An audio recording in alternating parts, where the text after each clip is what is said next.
Hi, everybody. I wasn't sure we were going to get here. I was having all kinds of technical difficulties. Cecil couldn't help. He tried. Didn't you, Cecil? Hello, Cecil. Hello, viewers. Hello. Ah, hello, everybody. Let me see if I can switch this camera now. I'm afraid to touch this thing. It's been going crazy on me. See if I can get the back camera working. Here we go. We got a sugar bird. Hi, Shug. And a KK. Oh, And a Lucy bird. on her new sport. And Jasmine has put herself in timeout. Of course, that's a new timeout. She's trying every timeout possible. And she is. She pretty much uses all those cages. And then we have Pippa. Pippa. Oh, she looks cool. Snowball. Mm-hmm. So we got a crew. You're kicking me down there, kid. Is he nesting? Oh, yeah. Hmm.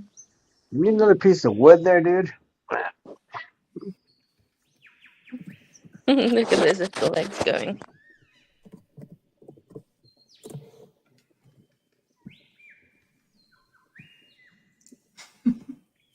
Cecil. He's tapping me on the hand. What are you doing? Well, hello, everybody. Welcome to the Chloe Sanctuary's Cockitude with Amy and Eleanor moderating. And Snowball sleeping. Oh, we've got some chatters already. We've got Falcon Sue and Kelvin Thurston. Hello, both of you. Nice to see you. Hello, guys. Glad you're here. We're going to be talking about what used to be called, actually, the original name for it was macaw wasting disease.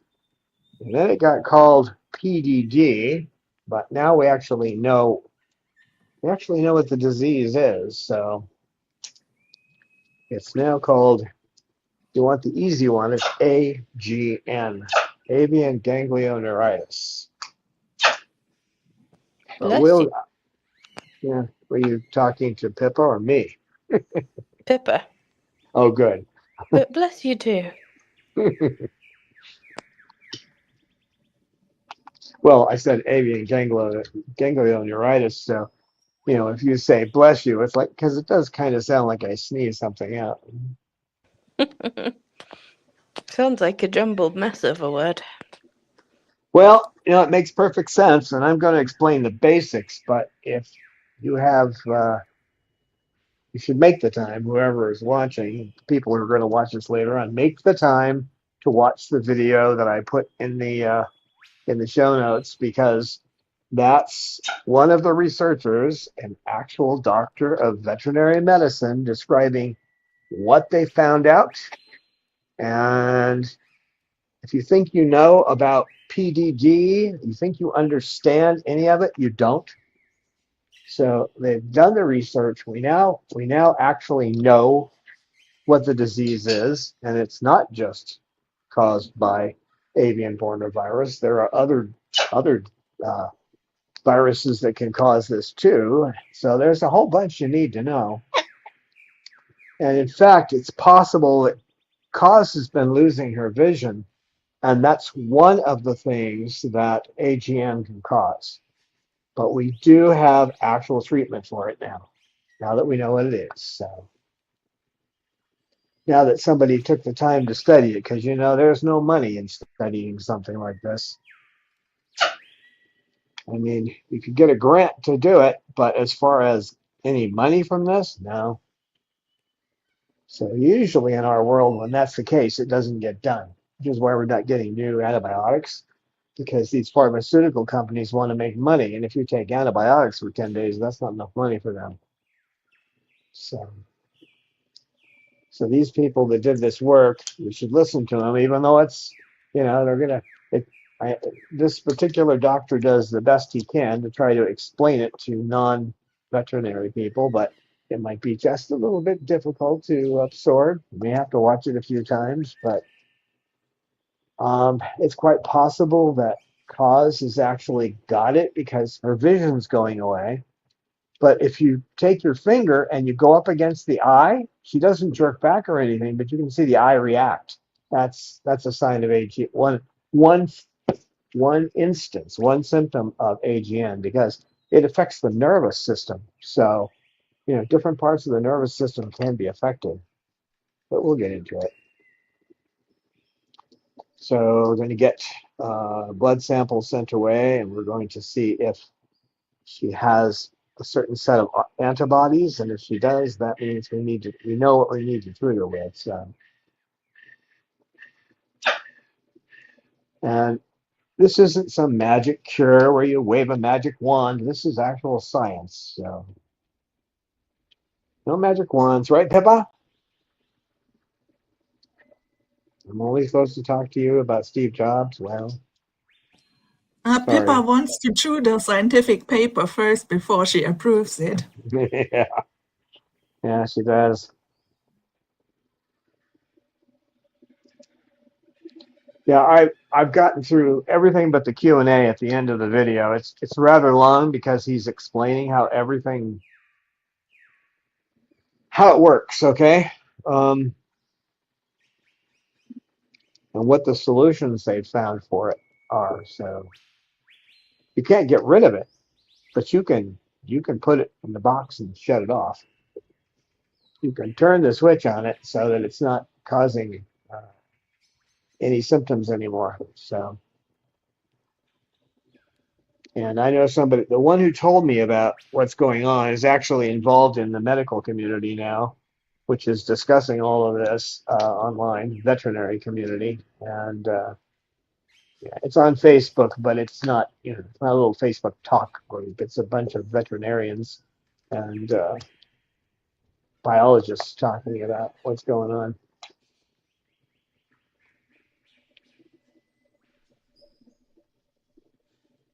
And if you're just a layperson trying to get into it, it's going to be quite difficult. I managed to squeeze myself in there, but I am not a biologist, and I am definitely not a pathologist. So,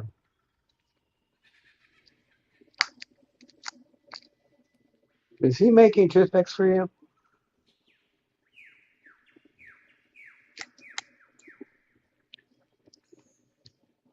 So let me run over the basics. First, the good news. Okay, it is. We were under the impression that this disease was highly communicable. That is not true. It is not highly communicable. It is not picked up through air contamination. In fact, in some of the tests they did, they actually gave the virus to, they were using cockatiels, but they sprayed it in their nostrils, okay, their nares, and then they got them to ingest it, and they didn't contract the disease. So what appears to happen is it's passed on from it's hard to get, so, but there are birds out there that have it and they pass it on to their young. So, more good news, most birds won't ever show any signs of it. And that's all been proven out. They've tested it. Most birds are not going to ever show any signs of the disease. If they become super stressed, the wrong food, if they get weak, terribly weak, then the disease may manifest itself. But for the most part, most birds aren't going to show it. So that's two good things we know, because we were under the impression that you couldn't even go to a bird store because you're going to pick up that disease. Now, there are other diseases, but bornavirus is not something that's going to be picked up easy. Um, Something like polyoma virus, yeah, if it's possible that polyoma virus could cause it. It's an autoimmune disease, okay? So what happens, I'll describe this briefly. I'll just talk about the bornavirus side of it, but what happens is this virus goes into a nerve, and then it follows the nerve all the way up to the actual center of the nerve. So it goes right into the, come on, brain. I'm thinking neuron, but I really mean the actual cell, where you follow that line all the way back up to the cell. For some stupid reason, I can't think of the word. But anyway, and then it lives in there. And that's a protected area. So because it lives in there, your body can't do anything about it. It's going to stay in there. But when it goes up goes up through the nerve, all right, which could be like you're talking about from the leg all the way up to the brain, okay? It causes inflammation in somebody, the gangliosides, which is, there are different ones, okay, but it's the outer sheath of the actual cell of the neuron, okay? So the nerve sheath becomes irritated, and then the body creates antibodies, and the antibodies attack the nerve. That's why it's autoimmune, because the bird's own body is attacking its own nerves. Okay?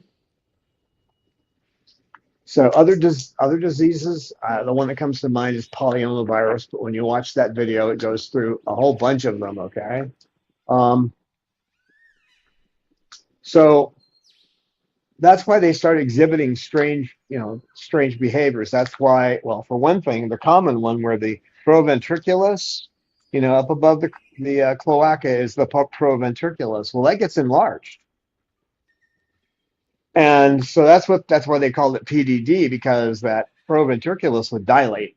Okay. Well, I know somebody right now in Europe, the one who told me about the video that the veterinarian just put online so people could understand what's going on. She's got two birds that she rescued. Both of them have it, and both of them are in remission. Okay. Um, So the proventriculus has gone down to normal size. Their behaviors are going back to normal. They're not exhibiting signs of the disease. We've been waiting a long time for this. If we'd known about this a few years ago, Peaches would still be here. Okay. So no matter where the source is, whether it's avian bornavirus or it's some other virus that causes it, and some of these viruses don't go inside the nerve the same way, but what you have to do is stop that immune response that's attacking the nerves. And up until now, they've tried things like meloxicam. Well, it does have a factor in there that can help, but the problem is it has another factor that actually causes digestion to slow down. And the technical term is a COX-2 and a COX-1 inhibitor. So what you want is a strictly COX-2 inhibitor. And when you do that, then these antibodies stop destroying the nerves. The problem with meloxicam is it also stops the digestive process. It slows it down. So a bird that already has a problem with its digestive system because it has the disease, if you give it something that slows down the digestive process, you're asking for trouble, because that's just going to make that part of it worse. Even if it does reduce the amount of antibodies that are attacking the nerves. So Celebrex is the one that comes to mind. There's another one that begins with, oh, I just went through this, so I have to go through it a few more times to have it in my head. But, I have a bit of a biology background, but still, I need to listen to this a few times. So one's an injectable, and if they can't digest, and you're not going to be giving them an oral medicine because they can't digest it.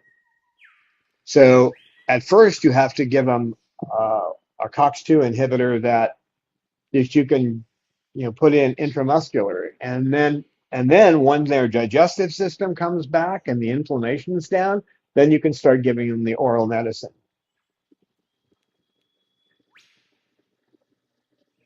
So the problem we had before is we didn't know what the disease was. Now that we know we know that it's an autoimmune disease, and we know that a COX-2 inhibitor will cut out the body's attack on its own nerves. We have a way of stopping it from killing birds. And I know someone right now has got two birds that are returning to normal, but he took them into so she could give them medical care, and they're coming back. So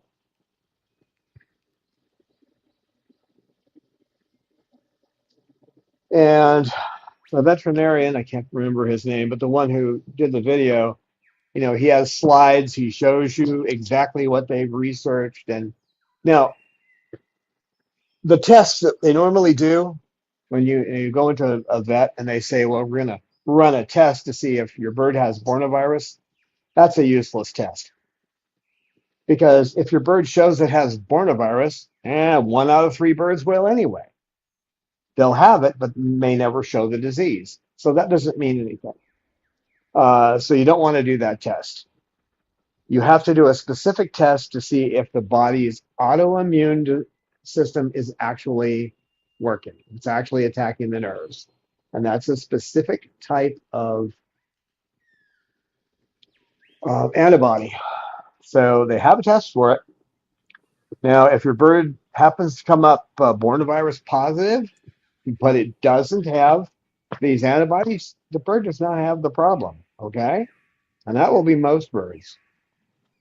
I was talking to someone I know on the East Coast, and they're like, "Well, I have one bird that has Bornovirus," and I was like, "Okay, fine. What does that mean?" 1 out of 3 do. Not that many show the symptoms. So once they start showing symptoms, which are not necessarily the ones you've heard about, yes, the proventriculus can expand. That happens. In that video, there is an African gray who ripped out the feathers over his heart because it's attacking the actual heart tissue. It depends on the part of the brain that is being affected. Okay, so whichever nerves are being affected by are being attacked by the body's response are going to be the ones that cause problems.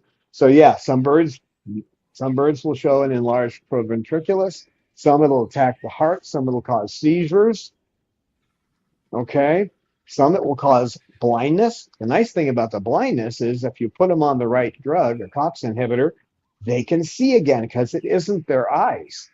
It's the nervous system. You just have to get rid of that immune response and their vision comes back. So that's been proven now. So let's greet Lisa Banerjee, who joins us in chat. And then we have a question from Falkensee. She wants to know if AGN is parrot specific.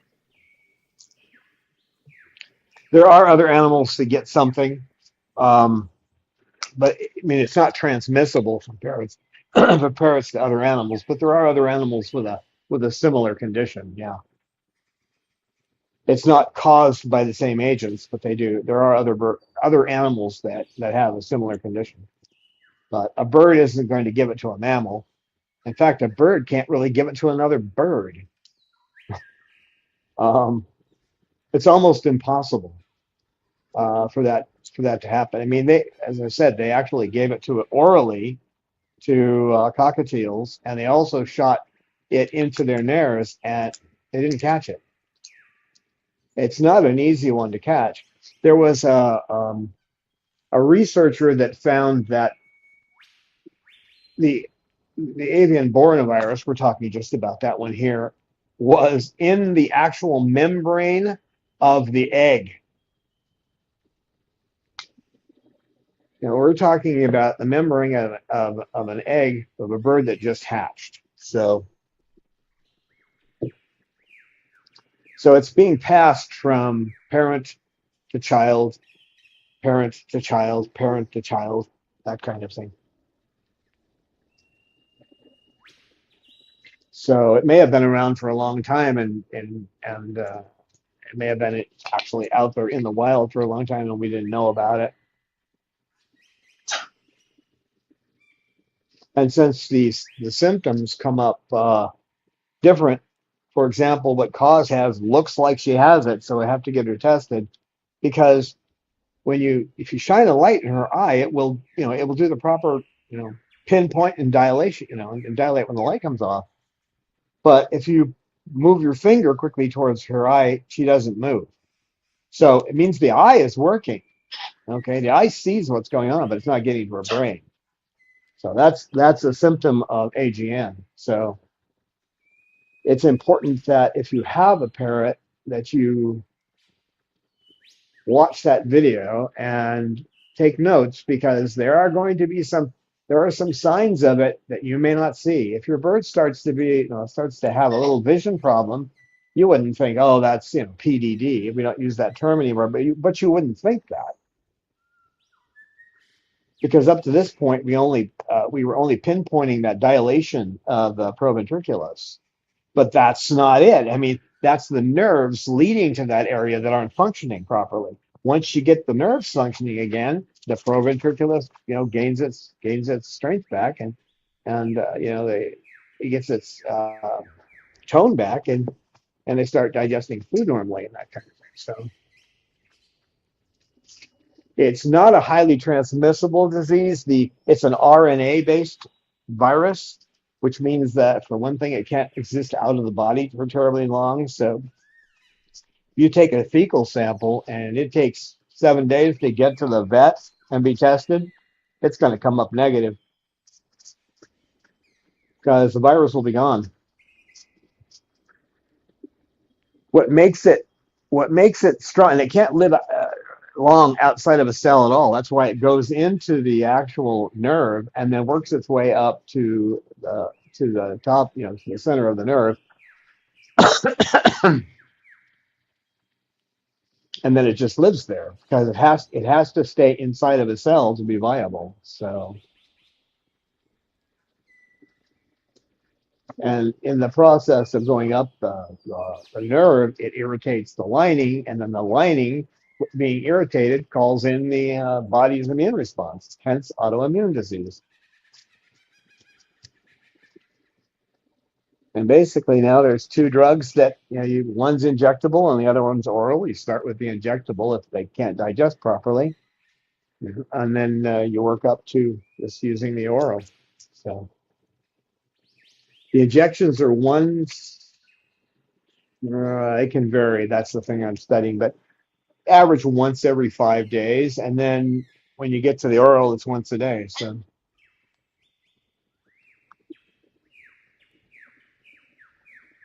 now that's a thumbnail sketch. It's about an hour and a half explanation in the video, and I highly suggest you watch it. If you've got a bird and bird starts showing symptoms and you don't know what they are, your vet might not know either. This information is out there, but as you know, vets are a little better about it, but doctors are slow in absorbing new information. They're busy dealing with patients, and the new information comes along and they may not get it. I actually sent a link to this video to Dr. Jenkins and Dr. Young. Whether they're going to sit down and watch an hour and a half video, I don't know. Dr. Jenkins may already know about this. I don't know. He's pretty sharp, so he's probably got his finger on it. But if he'd known about it when Peaches started this, which we didn't have this information then, Peaches would still be here today. And I can say that after, taking in what I've taken in over the last couple of days, I can say that with certainty. She would have survived.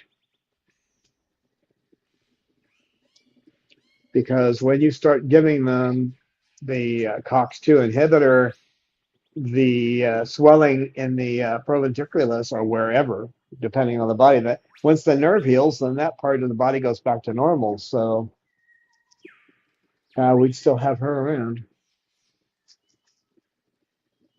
which is why I'm being pushy. Watch the video. Even if you don't like watching things that are technical, watch it.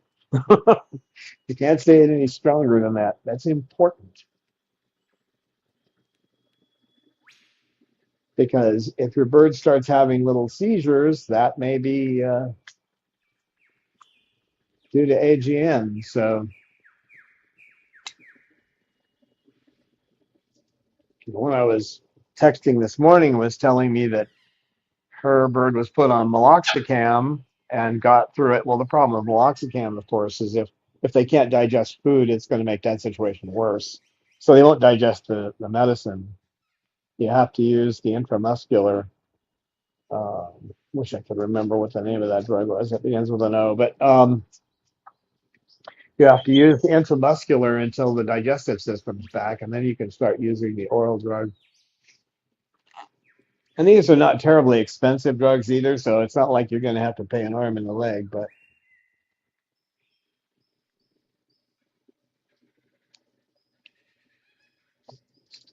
any questions? Does this make any sense to anybody, or do I need to go over something again?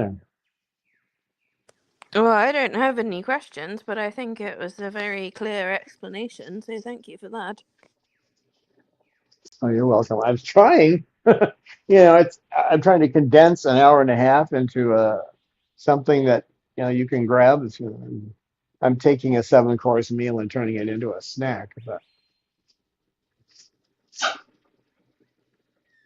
We've got a couple more chatters who have showed up. Who have we got? We've got Jocelyn Triggle. Hi, Jocelyn. And we have Giselle Loves NY. So hello, Giselle.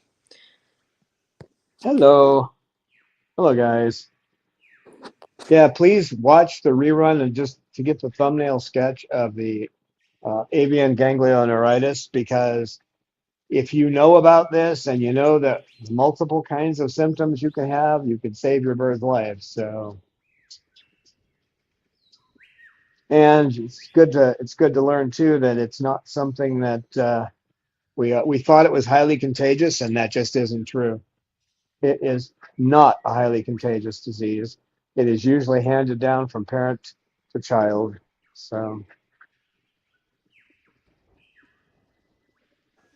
from what you're saying, we might be able to help Cosy get her eyesight back. Yep. That If would be that's wonderful. well, she has the symptom. Because it looks like it's attacked that part of the brain that interprets vision. So the nerves that lead to that section anyway. So once you get those nerves back in, then the vision reconnects. So Yeah, because that would be wonderful, because she's a little girl who loves to fly around, so if she could see better, I think her quality of life would be much improved. yeah, she has an appointment Sunday, so we're going to go in there with a I'm going to walk in and say, look, this is what we've got. This is the testing center you need to send the sample to, and all this. And we want to find this out. And of course, one way would just start giving her. It looks like she's digesting okay now, so it hasn't hit that part of her body. So the Celebrex may work. Well, fingers crossed for Cosy. She's a good girl. Are we just watching in a 90 degrees angle again? Oh, did it do that again? It's doing all kinds of weird stuff today. I don't know what's going on. Come on. So the birds haven't learned to defy gravity. We have to disappoint you. No. Well, no more than usual. Yep. I'll just turn it this way. Whoops. I hope we won't lost Don again. Oh, there we are. Yeah, it's just gone weird on me. Steve is back again. Well, I will be right back. I'm going to put on the be right back clip if I can find it. Let me do it. Let's see. It Media doesn't have a asset. name on it anymore. So how could, I mean, it's just pictures of birds. I don't know which ones are. Wait, you haven't names anymore? No, I have. they What hadn't. do you... They took Starting it away. soon, be right back. I don't know.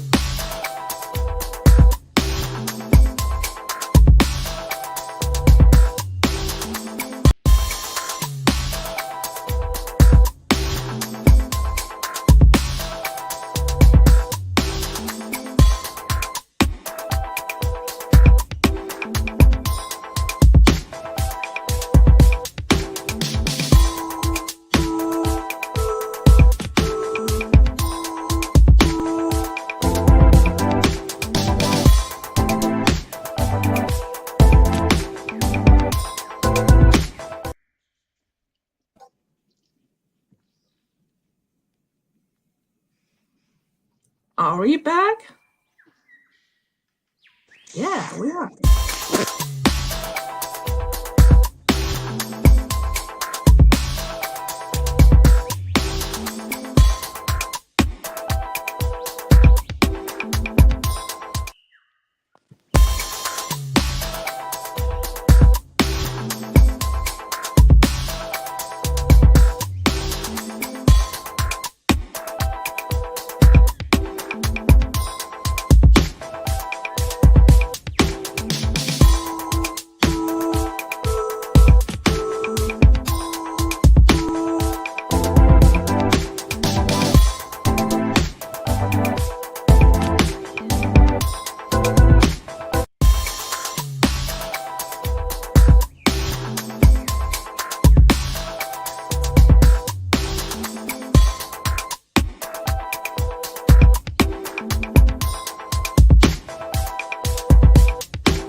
We're back. Are Yay! we? We're back! Finally. Hooray! I'm not sure if Sugar is back. Oh, Yeah, she she's was just doing her thing. unhappy with me leaving. Mm-hmm. Wow. It sounds like somebody else wasn't happy with me leaving either. Mm-hmm. Well, Yeah, she's... I'm gonna watch that video again. See what the Q&A was too. I haven't got through that, but I got through all the technical stuff. And when I say technical, I mean he actually shows you slides showing how it affects the neurons, how it moves. He shows the gangliosides, the different types of gangliosides and how certain ones affect different ones. I mean, he goes through everything because they really figured it out. So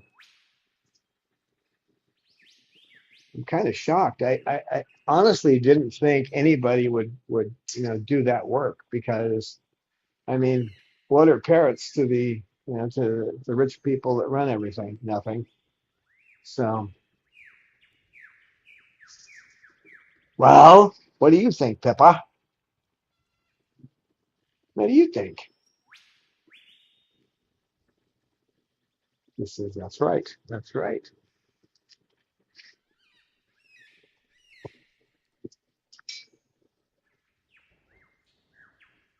So I guess if there's no questions about the AGN specifically, I have to get used to this new acronym. Does anyone have any questions about bird stuff generally? Feel free to pop it in the chat and we'll read it out to Don. So what is the acronym? It's Avian Ganglio Neuritis. Right. Since it affects nerves, specifically the ganglion, right? So it affects so that's where you get the ganglio because it's affecting the nerves that lead to the centers of the brain. And then neuritis is because there's an inflammation of the neuron. Okay. So So Giselle's asking, does it occur only in birds? So No, this specific virus does, but other animals can have other viruses. Am I right about that, Don? yeah. Well, the Right. Borna virus, when it was first found in horses in a little town called Borna in Germany. Um, so obviously it affects mammals, but um, it's not just that virus. There are other viruses that cause it too. The actual disease is when the antibodies of their own body, which were produced to fight the inflammation, start destroying the nerve tissue.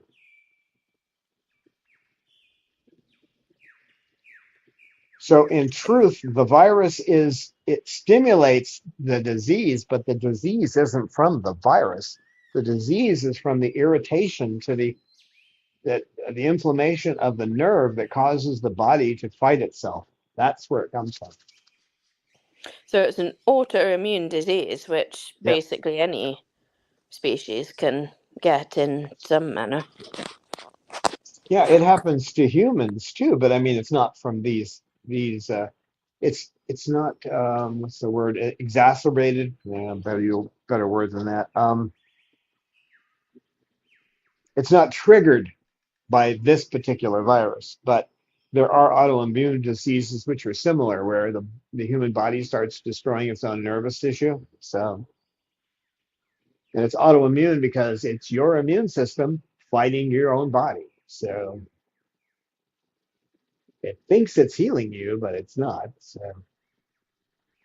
but until, if we didn't know this, there's nothing you can do. I mean, everything we tried for these guys was useless until we found out the cause. Once you know the cause of something, God, speaking of cause, he was having fun this morning, um, hanging out on my shoulder.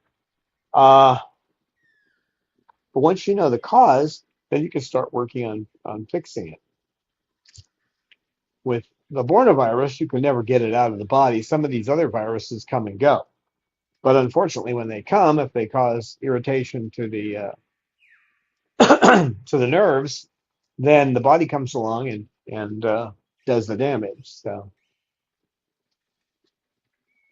kind of like Cecil with a toy doing some damage, right, Cecil? So Giselle says it's kind of similar to MS. So yeah, it kind of is, I Hmm. guess. Yeah, it is kind of similar to it. Yeah, but I mean, there's symptoms. The thing about it is, there's symptoms that you might, if your bird starts having seizures and then they do X-rays and they don't see an enlarged proventriculus, you wouldn't think it was. We'll go back to the PDD. Well, obviously, you don't have a proventriculus that's enlarged. So they didn't even realize that some of these other things that we see are due to that AGN. So, which you should get a prize for saying avian ganglio neuritis 3 times in a row without tripping up your tongue. But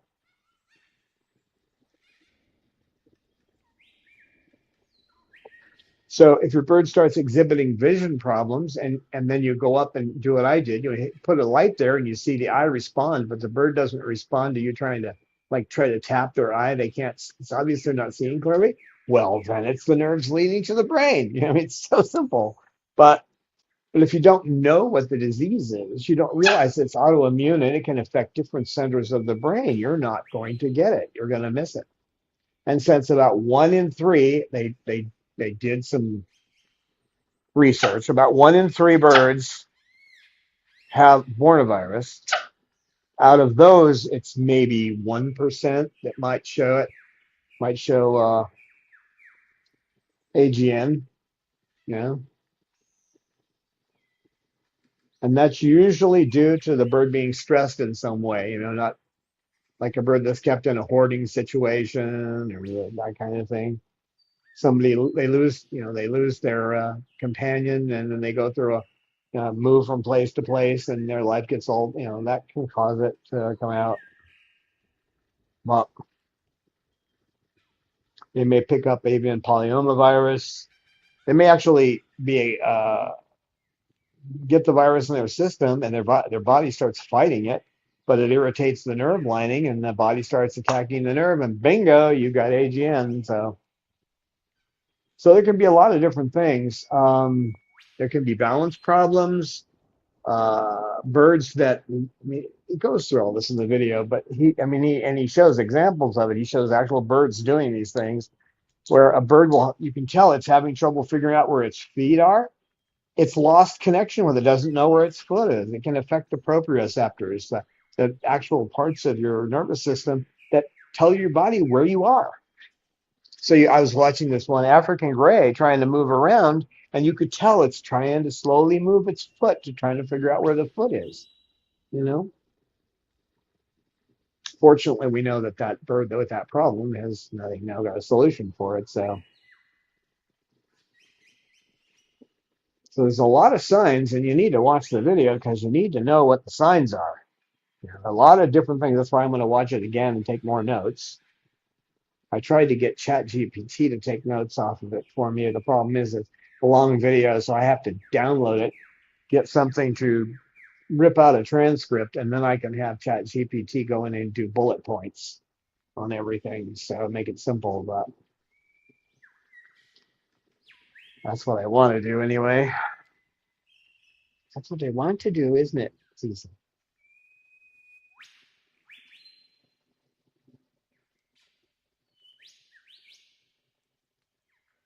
It's not communicable though. That's the fun part. We thought it was so highly communicable, and it's not. So you can have a whole sanctuary full of birds, and like if we've got 12 birds, the odds are at least three of them have uh, coronavirus, but they may never show any signs of it. I think cause is, but you know, before it was like, oh no, we got a bird with that. What are we going to do? You know, that's over. But catching it, the earlier you can catch it, the better chance you have so the bird doesn't have to suffer for a while you get the problem solved.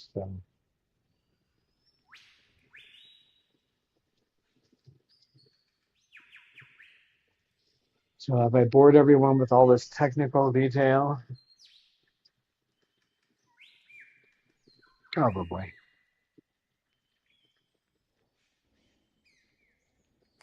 Well, I think it was pretty interesting. So, is there a link? Did you put it in the description box under the video? I put it in the description. I'm not sure how that posts. I imagine it's under there. You do it in StreamYard, you put whatever your little blurb is, and it's supposed to go up with the video, so it should be there. I can't see from here right now though, but you could check it for me. Check it for us. It'll probably be there in the replay then. What are you doing? Are you chewing on my thumb, you big silly?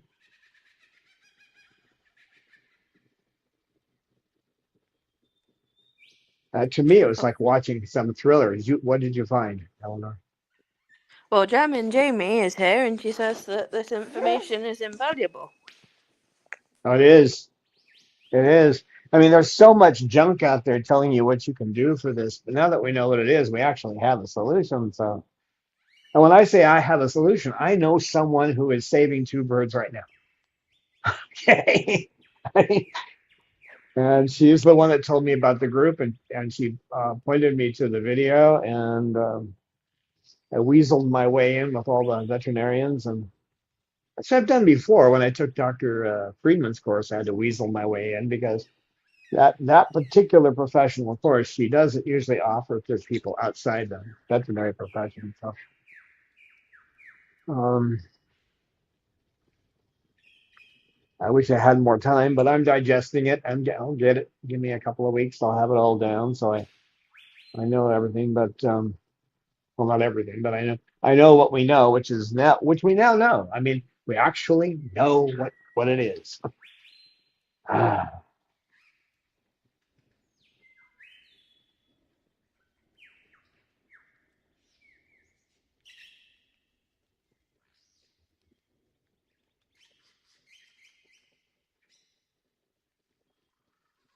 yeah, Peaches had the enlarged proventriculus, and and this would have solved the problem. Some injections for a while, and then oral medicine until the situation was. And it doesn't have to be for life either. You just have to get the situation under control for a while, and you can stop and just make sure you have the bird checked every 6 months or so to see that it's not recurring. But odds are it won't. Usually it doesn't recur unless there's some other issue going on. But Poor old Peach. We miss her. I know someone who had a bird with a lesser sulfur crested that died of a heart condition, and I will bet you, you know, $1 because I'm not, I'm cheap, but I ask any of my ex-wives. I will bet you $1 that if they could do a tissue sample, they would find out that it was AGN because it can attack the heart. Just depends on what part of the brain it goes to. So,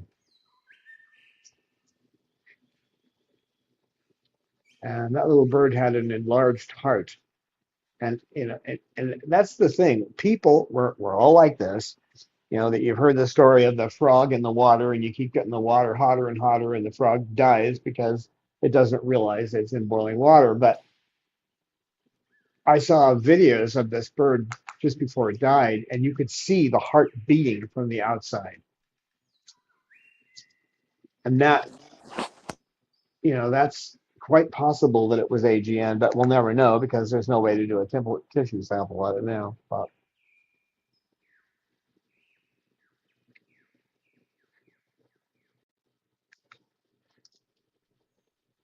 there's a lot of birds that I've heard, people tell me their birds having seizures, and that's a sign of it. Birds falling off the perch, that's a possibility. I mean, these are all things that lead back to neuritis. So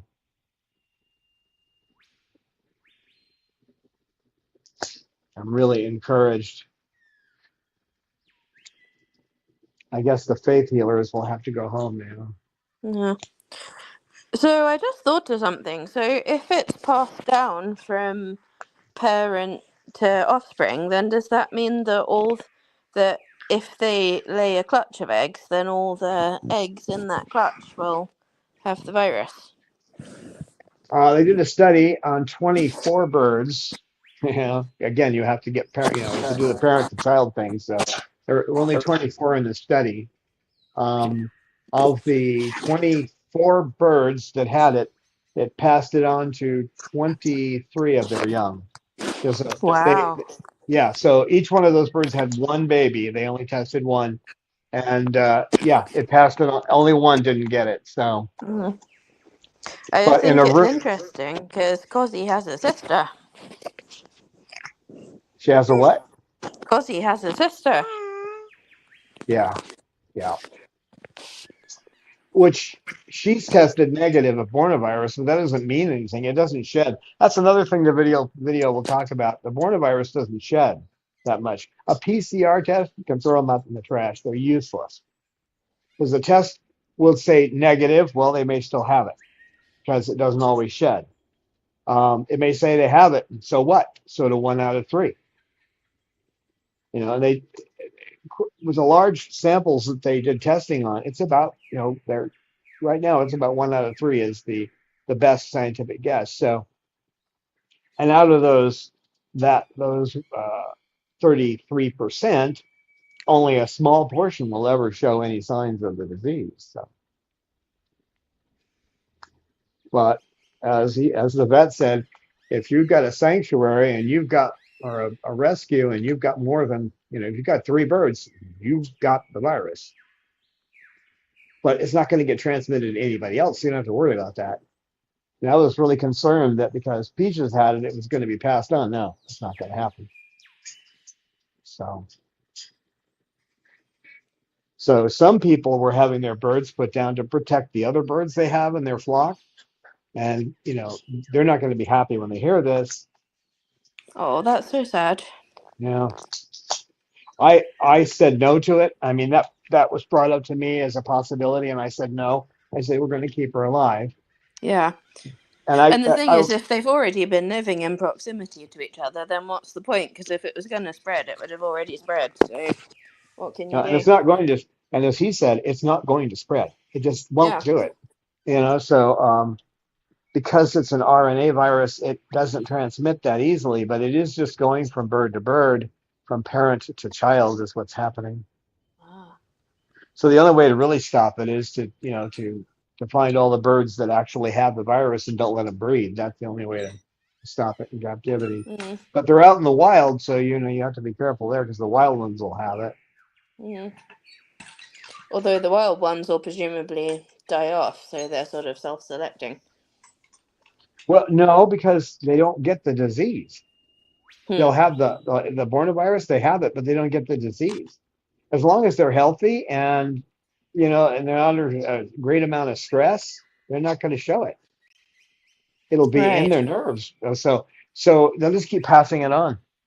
But we do have things inside of us too, humans do, that could kill them, but they're dormant, right? Yeah. Yeah, So so actually, the wild ones might have it less, because even if they have the same rates of infection, they're living their natural lifestyle. So they have less stress. No, no, stop it, no, no, Pippa, come here, Pippa, no, no, Boing. no, no, you're not doing that, Pippa, get up here, come here, come here. She got on the floor. You he don't doesn't get like on the floor. he doesn't like that. Yeah, so The the ones floor. in the wild won't show it, but they'll still keep passing it on because Mm, once you have it, you have it. yeah. So, So the ones in but the wild are less stressed, probably. yeah, Or at least they have natural stressors rather than unnatural stressors. yeah, they can fly away from most of their stresses. Although I think Mm, those fires in Australia made it worse, probably. But mm, when you lose your native habitat, it's not good. But so try to keep your bird from getting too stressed. I mean, it's major stress. It's not minor stress that causes it. You really yeah. have to stress the bird out. But so it's good news. We don't have to worry about contagion, and you're not going down there. No, you stay up here. No, I don't want you on the floor right now. Stay up here. Good Oh, no, no, boy. no, that's not for you. No, no, leave that. Leave that alone.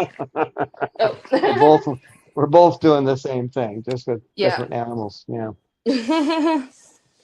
Stop it. Don't eat my shoe. I suppose you've had to say that a couple of times too. What are you doing? Why are you She's getting not on the been for floor? my shoes yet, but she was trying to suffocate herself with a plastic bag. Oh no. Don't let her do that. No. Too cute And for she caught that. her teeth in a lace shirt, which was kind of hilarious, but she was quite upset, so don't don't tell her that I laughed at her. Well, sometimes what they do is quite funny, even though it's a little scary too. Yeah. So, do we have any questions from anyone before we think about wrapping up? Because we're getting close to the top of the hour.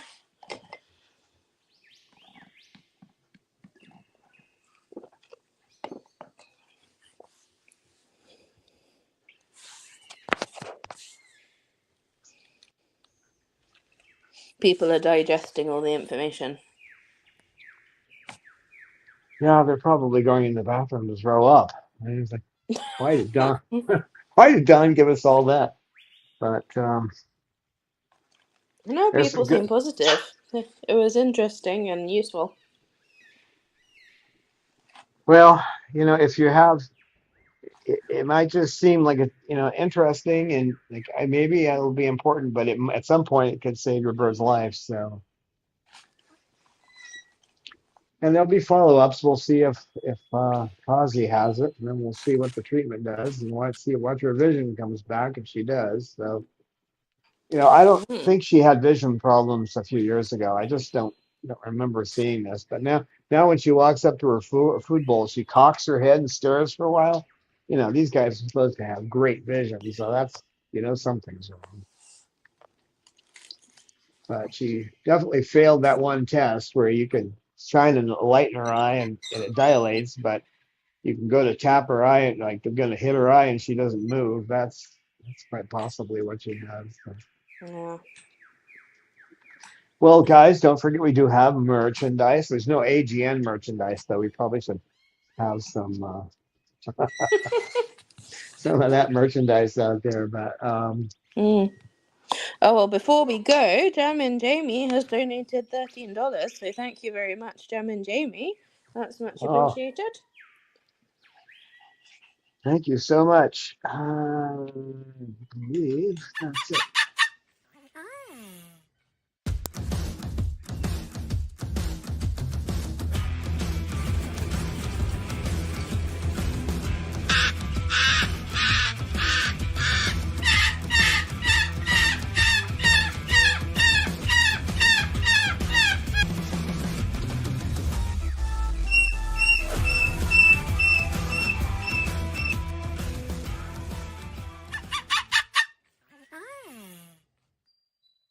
Thank you, Jam and Janie.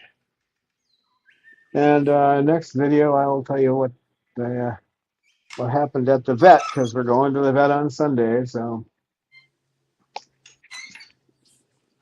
and we will see you next Monday. Thank Bye, you, Eleanor, for everyone. moderating. And we're out of here, I think. And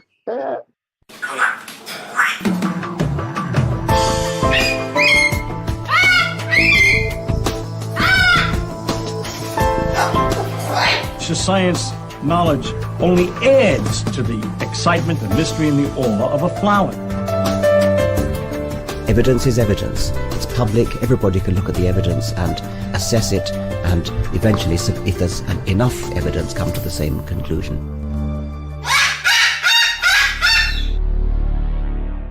The Chloe Sanctuary for Parrots and Cockatoos, a nonprofit charity dedicated to the empowerment of captive parrots and public awareness.